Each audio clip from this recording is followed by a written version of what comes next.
Alors, les moteurs de recherche, comment ça marche? Alors, ça marche en 2 temps. On va vous expliquer. Donc, on va prendre bien sûr à chaque fois que je vais parler de moteur de recherche, on va parler de Google, bien sûr. Donc, vous avez Google, la grosse société, l'énorme moteur de recherche qui s'amuse à indexer les pages. Donc, Google fonctionne en 2 temps. Premièrement, il a une armée de spiders. Alors, les spiders, j'essaie de dessiner des petites araignées. Un spider en français, ça veut dire araignée. Donc, Google a une armada de petites araignées, de petits robots, qu'on appelle des spiders, ou aussi on peut appeler ça des crawlers. Et ces petites araignées, ces petits robots vont aller analyser des pages web sur Internet. En fait, ils vont analyser le maximum de pages web possible. Donc, qu'est-ce qui se passe?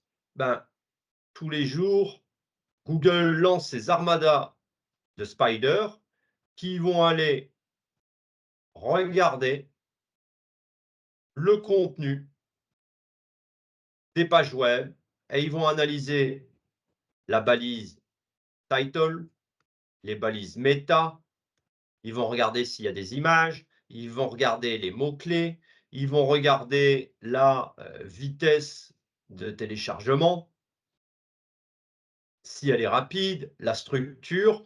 Bref, ils analysent ça et ils analysent toutes les pages de votre site. Puisque en fait, les robots sont assez intelligents pour que lorsqu'ils voient, si par exemple vous avez un lien ici qui mène vers cette page-là, le robot va voir ce lien et il va aller visiter cette page-là. Alors très souvent sur vos sites web, vous avez le menu en haut avec toutes les pages. Enfin, avec les menus principaux qui redirigent vers d'autres pages et ces pages-là redirigent vers d'autres pages. Donc en gros, le robot va être capable d'analyser toutes les pages. Et si jamais sur une de vos pages, vous avez un lien qui mène vers le page de votre beau-frère, une autre page ou une page Wikipédia, par exemple. Eh bien, devinez ce que va faire le robot. Le robot va voir ce lien-là et il va aller analyser la page de votre lien, même si elle est externe.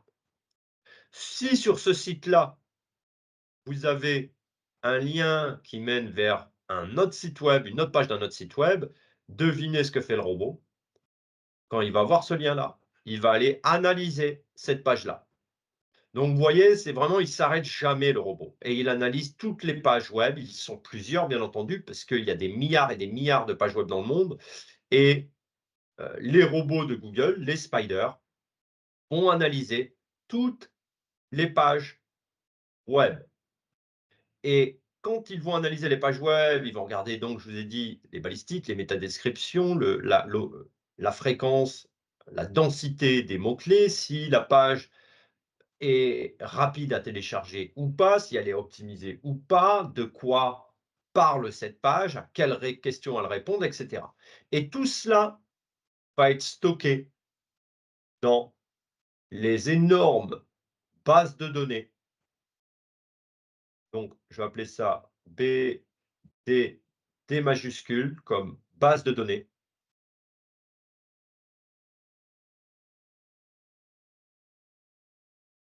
Et toutes ces informations-là vont être stockées dans une base de données pour chaque page. Donc, au résultat, imaginez, vous avez dans cette base de données une sorte d'énorme, énorme, énorme, énorme, énorme, énorme, énorme, énorme tableau où vous avez à chaque ligne, vous avez les URL de chaque page web de l'internet où il va y avoir des scores qui vont être donnés. La balise title, c'est quoi? La densité des mots-clés, Il va mettre des scores, 9 sur 10, 8 sur 10, de quelle thématique il parle. Et donc, il y a plein de données comme ça qui sont enregistrées pour chaque page. D'accord? Et donc ça, c'est ce qu'on appelle l'indexation. Vous pouvez le noter, si vous avez un partiel un jour, ou un QCM ou un quiz, on va certainement vous interroger sur ça.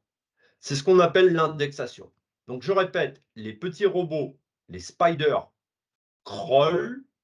Ça, c'est l'action de crawler, c'est-à-dire qu'ils naviguent sur toutes les pages web de l'internet. Ils analysent les pages, toutes les pages, et ils stockent, pardon, des informations sur chaque page dans une énorme base de données Google.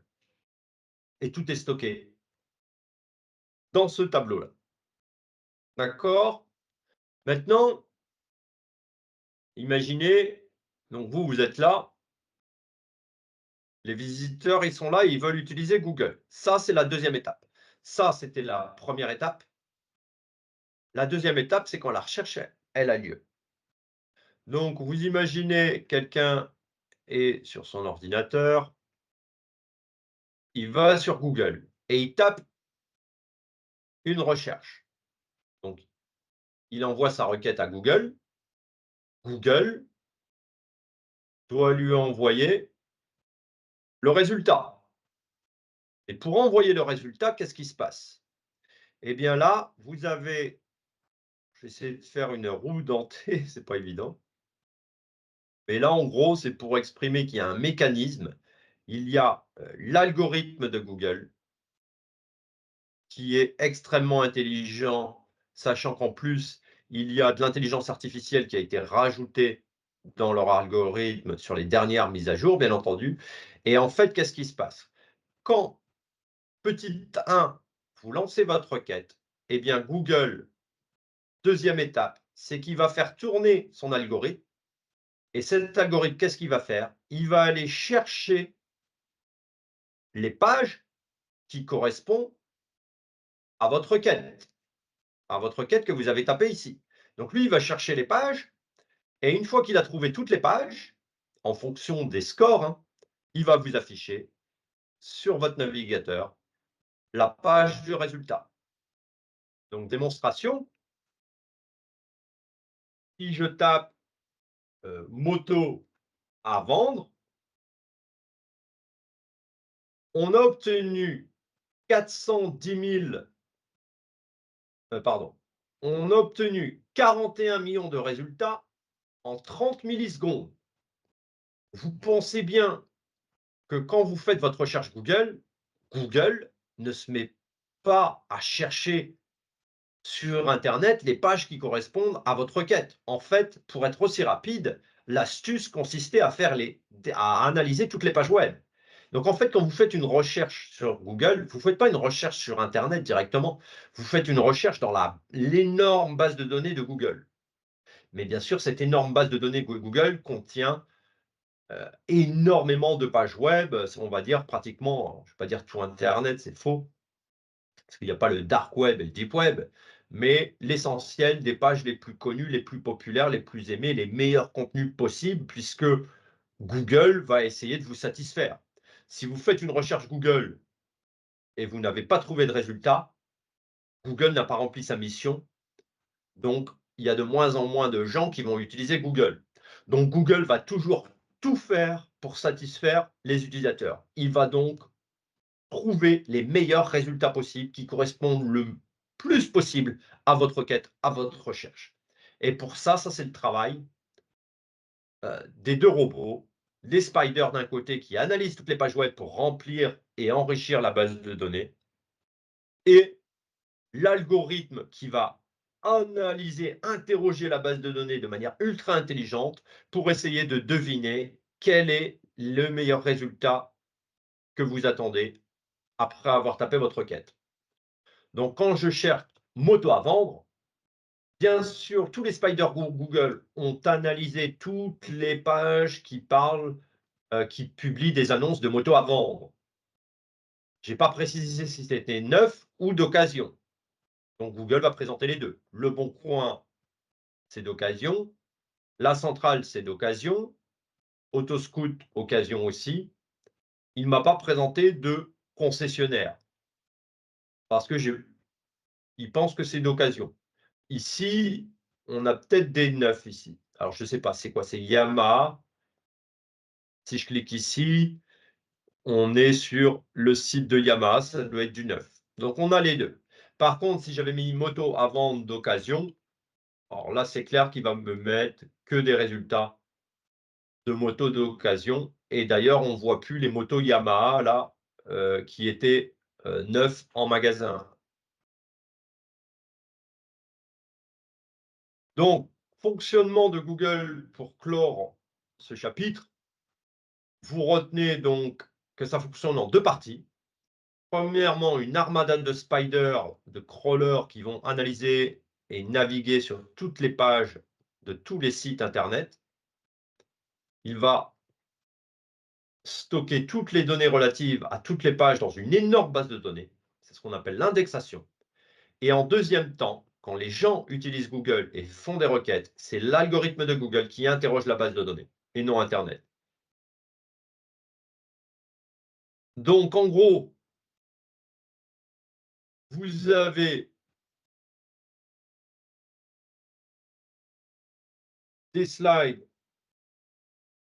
déjà toutes faites et des schémas que je peux vous montrer, parce que mes dessins, je l'avoue, sont pas terribles, mais je vais vous en trouver clair. Donc, en 2 parties, toujours les spiders qui crawlent, analysent les websites pour tout stocker dans une base de données. C'est la partie indexation. Et en deuxième temps, les utilisateurs qui émettent des requêtes. L'algorithme de Google va interroger la base de données et ensuite, il affiche les résultats.